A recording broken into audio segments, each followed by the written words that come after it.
My name is Teresita Fernández, and I am currently working on a public art project for Harvard Yard titled Autumn, Nothing Personal.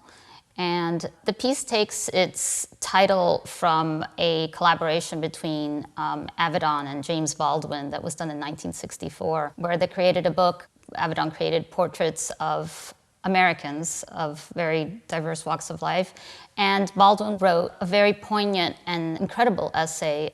Baldwin often speaks in the essay about the violence and the kind of grief that permeates our existence in American life. I asked myself what would happen if we all engaged in a kind of public-private reading of Baldwin's words, if we had the chance to sort of externalize and make visible and make vulnerable in public all of the things that we experience when we read that essay in the privacy of our own minds. The idea was to create an artwork that was cited in this sort of iconic, very sacred, very protected place in the identity of Harvard's campus, and to make people be in that space in a slightly different way than they're normally accustomed to.